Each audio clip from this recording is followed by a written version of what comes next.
So for this deck tech, down here at the Jankyard, we've got a fun one in Historic Brawl, which I gotta admit is probably my favorite Brawl. Just there's more cards to access. I understand Brawl started as a standard thing, but I like Historic Brawl. And we've gone with a modification of one of our existing Brawl decks, and it's in this is my wheelhouse. For those of you that know, with the Jankyard, this is our favorite archetype. It's Big Butts. So, if you're not familiar with Big Butts, what it is it's all about creatures with low power and high toughness attacking with their toughness, doing combat damage with their toughness as opposed to their power. The reason it's called Big Butts is because if you look at a card, you see you've got the front number, which is the power, and the back end number, which is the toughness. That's the butt, the back number. And as you can see, it's got a really tiny up front and a big back end, a big butt. Hence, Big Butts. That's where it all comes from. I didn't invent that. That's been around for long before I ever got into Magic. So, if you don't like the terminology, don't hate me. No, anyways. So, I love playing with Big Butts. I love allowing low-cost creatures to just do massive damage because they're hitting with their toughness. Like, Aegis Turtle is a 1-mana 5/5 in this deck. That's tremendous. So let's talk about this deck. So our commander is Arcades the Strategist.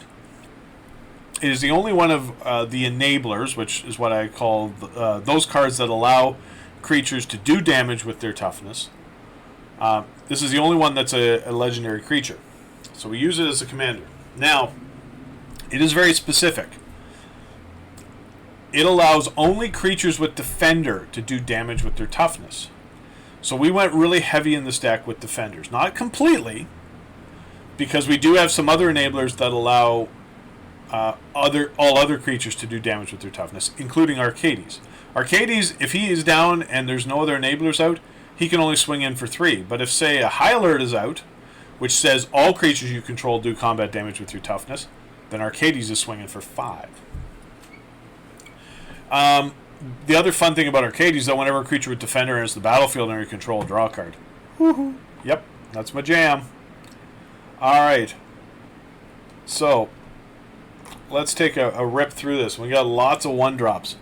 Elite Arrestor, Novice Knight, Resolute Watchdog, Yoke Dox, Aegis Turtle, and we got to protect everything. We got to dive down, which also gives the target creature it protects +0/+3. So it's like +3/+3 in our deck.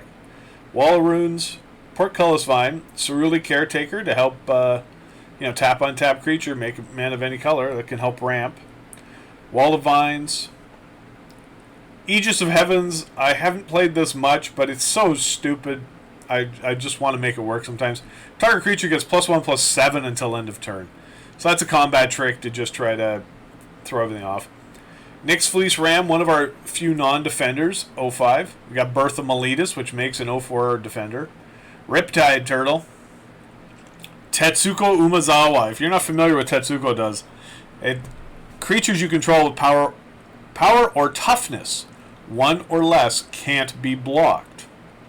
So you drop a Tetsuko down and you swing with, say, a Riptide Turtle and a Wall of Vines and the Nyx Fleece Ram. Well, say we got High Alert out to enable all of them to swing with their toughness. So Ram's hitting for 5, Vines is hitting for 3, that's 8, and Riptide Turtle's hitting for another 5. So you're hitting for 13. But because their power is all 0, power doesn't change, Tetsuko says they're all unblockable. Wall of Mist is a 2-mana 05.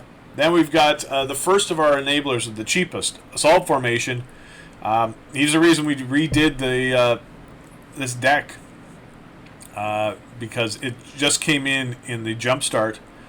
Each creature you control assigns combat damage equal to its toughness rather than its power. For green, target creature with Defender can attack this turn as though it didn't have Defender. And 2 to green, creatures you control get +0/+1 until end of turn. It's an Anthem effect. Grappling Sundew, 04 with Reach. Once upon a time, we just need to go get if we have it in our opening hand, it's a great way to get another card.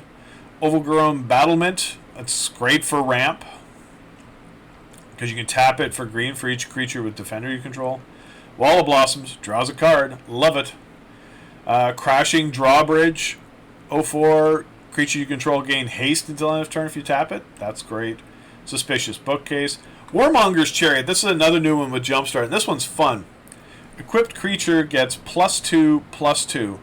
As long as equipped creature has defender, it can attack as though it didn't have defender. Equipped for 3. Fun card. We got Banishing Light for removal. Fortifying Provisions. Creatures you control get +0/+1. And when it enters the battlefield, create a food token. Gauntlets of Light. So this just allows one creature to do combat damage. So each enchanted creature gets +0/+2 and assigns combat damage equal to its toughness rather than its power. So it's just for one creature instead of the whole team, which the other enablers do. Enchanted creature has 2 and a white. Untap this creature. Idyllic Tutor. If we've got to go hunting for one of those enchantments we need, like Assault Formation or High Alert, that helps. Prison Realm for removal. Slaughter the Strong. Each player chooses any number of creatures they control with total power 4 or less, then sacrifice all other creatures we control. So if I have an Arcades, who's a 3 power, but then I've got a Crashing Drawbridge, a Suspicious Bookcase, and a Grappling Sundew, I don't have to get rid of anything because the total power among those 4 creatures is 3. The 3 on Arcades. The other have 0 power. So this is a one-sided board wipe usually against my opponents. Teo to give you hexproof and to make it. It usually will make you 2 0/3 wall creatures with defender. And don't forget, we have a token for that. Yep, the Jankyard token right there. If you sign up for our Patreon at patreon.com/jankyardmtg, a couple of the tiers you'll be able to get one or a couple of these signed. And we have Carven Caryatid. This is another new one from JumpStart. Love it. Another one that draws cards. Deputy of Detention for removal. High Alert is probably the best enabler because it just does everything. It says combat damage. All your creatures assign combat damage equal to toughness rather than power. It's not like Arcades, which is very specifically just for creatures with defender. And then it says creatures you control can attack as though they didn't have defender. And you don't have to pay for it like Assault Formation. Watley, who we're about to see next, doesn't have the defender part. And Arcades only allows creatures with defender to do damage with their toughness. So High Alert is the one that does everything. There's Watley. Each creature you control assigns combat damage equal to its toughness rather than its power, but nothing about defender. But you can also pay a -3 loyalty and gain life equal to the greatest toughness among creatures you control, which can be significant. And then we've got Settle the Wreckage as our big removal. That is our only 4-mana card in the entire deck. Other than that, we've got 5 plains, Castle Vantress, couple islands, some forests, Glacial Fortress, Hallowed Fountain, Temple of Enlightenment, Tranquil Cove, Blossoming Sand, Sunpillow Grove, Temple Garden, Temple of Plenty, Breeding Pool, Hinterland Harbor, Temple of Mystery, and Thornwood Falls. Now, I'm just thinking about as I look at this deck, there's a couple of changes I would like to make to this. I think one would be drop a plains. Drop plains and drop a forest to add an arcane signet and a command tower. So those are the changes I would make to this deck. And there you go. That is our Butt Brawl deck.